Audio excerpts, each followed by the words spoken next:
I've always liked the idea of mundane games, where a simple idea or a simple thing that we do in our lives can be turned into a cool video game idea. I wanted to try one of the most basic things we do, which is walking.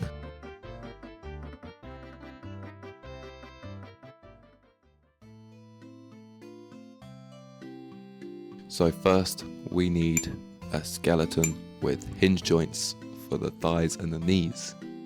And here's that working with the QWOP controls. So Q and W use the left and right thigh, and then the O and P are for the calves. We also need some upward force to keep the character balanced while we're moving.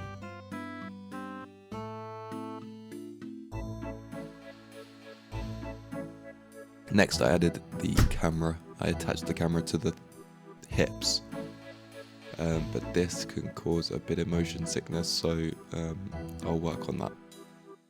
But you can see it's pretty balanced.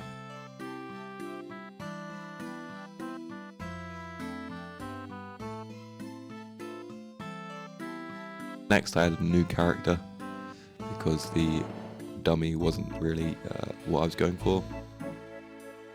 Clearly, there needs to be some limits to the hinges in the legs. And I need to add hinges to the arms so that he's not T-posing anymore. And you can see that's the sort of result that I wanted. Having the left leg work in sync with the right arm. Here's the finished product. So I added a cloth seam to the hips for some secondary motion. And then this bird mechanic where if you walk near them, they fly away, something quite simple, but it can make the world feel a bit alive. I'm really into the Water Museum. His graphics are pretty cool, so I wanted to imitate that.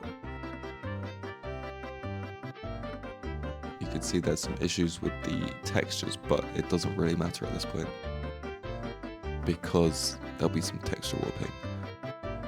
Perfection. Here it's quite high, so I turned it down a bit, and this is more close to what the final product will look like. Also at this point I worked on some variable sounds. So when you walk over rock or dirt, you'll get different footstep sounds, which will make it feel a bit more immersive in game.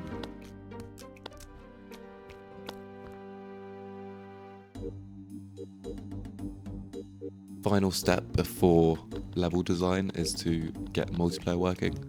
At the moment there's not a limit to how many players can join a server, but it is peer-to-peer, so players can join others with a code.